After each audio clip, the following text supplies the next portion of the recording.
비트코인 대폭등, 이런 대격변은 처음이다.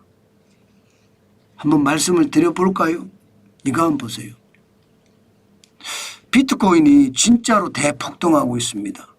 2025년 4월 8일 기준으로 비트코인은 76,332달러까지 떨어졌습니다. 2025년 1월 21일에 106,151.20달러에 비하면 굉장히 많이 떨어진 거잖아요. 3만 달러 이상이 떨어졌으니까요. 그런데 4월 23일에는 93,543달러까지 올라갔습니다. 완전 대폭등이죠. 굉장히 빠른 속도로 올라가죠. 예. 그런데 지금까지 이렇게 올라가고 내려가는 게 말입니다. 분명히 비트코인은요, 주식시장에 올라가고 내려가는 거와 굉장히 유사하게 움직였어요. 다시 말해서 미국의 나스닥 기술주가 어떻게 움직이는지에 따라서 비트코인 가격이 굉장히 많이 변했었거든요. 기술주가 떨어지면 분명히 말입니다. 네, 비트코인도 떨어지고 기술주가 올라가면 비트코인도 올라가고 그런 모양새를 취했습니다. 실제로도 보면 나스닥 주가 지수하고 굉장히 유사하게 움직입니다. 그래서 시장에서는요, 나스닥하고 같이 보면 시장은 그렇게 어렵지 않겠구나. 예, 시장은 그렇게 읽었습니다. 그만큼 말입니다. 나스닥의 분위기와 같이 움직인다는 뜻으로 계속 해석을 했거든요.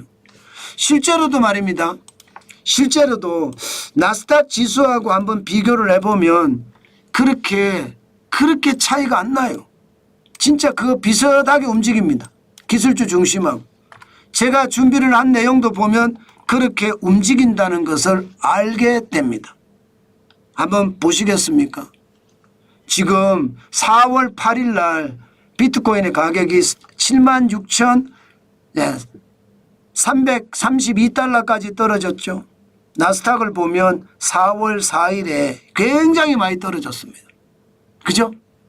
이게 제가 4월 4일까지 정리를 해서 그렇지 비트코인하고 같이 움직입니다. 같이. 실제로도 같이 움직였어요. 그래서 시장에서는 이게 앞으로는 비트코인을 투자할 때 나스닥을 보고 투자해야 되겠다.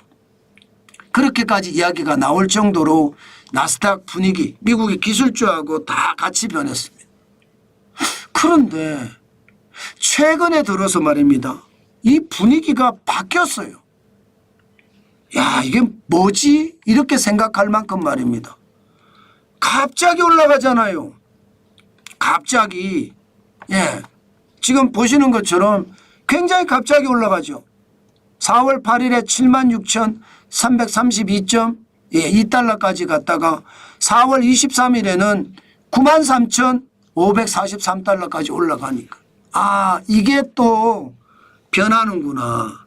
비트코인의 어떤 생리가 변해서 이제는 나스닥 기술주 중심의 어떤 나스닥하고 같이 움직이지 않고 가치 저장 수단 하면 퍼뜩해서 기억나는 게 여러분 금이잖아요. 그죠? 금하고 같이 움직이는구나. 과거에는 비트코인을 디지털 금이라고 했습니다. 그래서 금값이 올라가면 같이 올라갔는데 이게 어느 순간 미국의 나스닥하고 같이 움직이다가 그때가 ETF라고 해서 시장에 주식시장을 통한 투자가 만들어졌을 때 그렇게 변했었거든요. 그런데 최근에는요.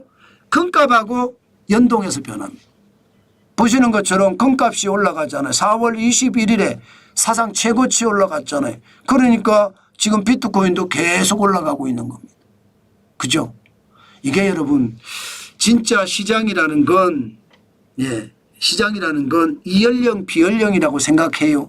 해석을 어떻게 하느냐에 따라서 굉장히 많이 달라진다는 것 여러분들 잘 보시죠. 또 많은 사람들 특히 투자자들이 과연 어디를 비교해서 투자하느냐에 따라서도 굉장히 많이 변한다는 것 오늘 확실히 경험하시게 됐습니다.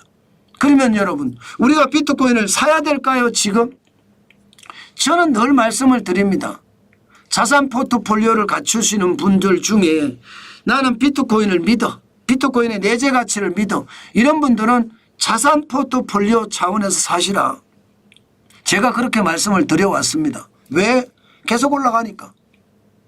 양자 컴퓨터가 나와서 비트코인이 가지고 있는 기본적인 어떤 상황을 만회할 수만 있다.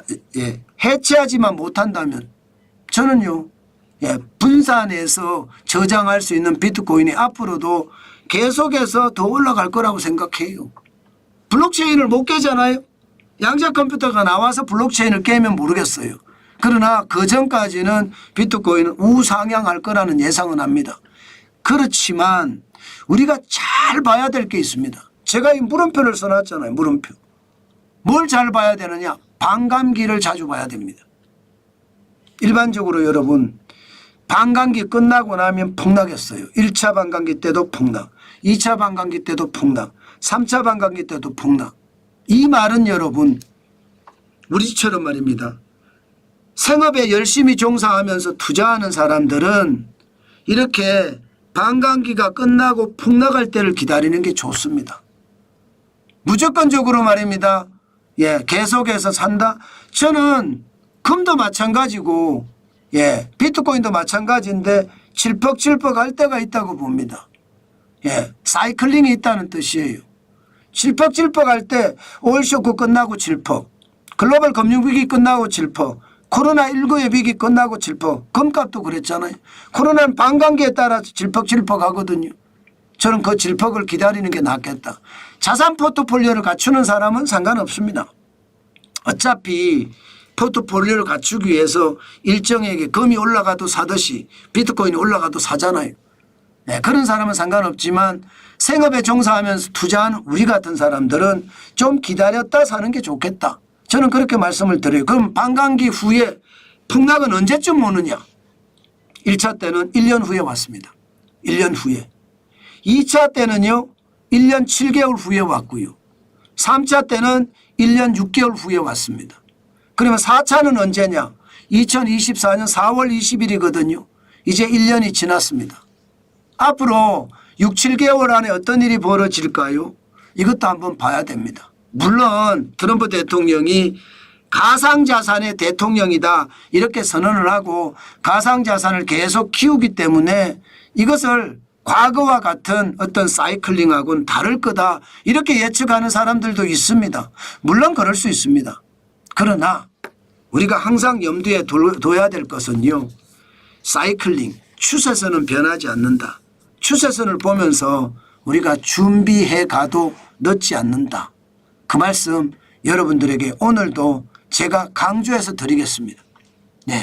천천히 너무 급하게 시장에 들어가지 마시라는 뜻이에요.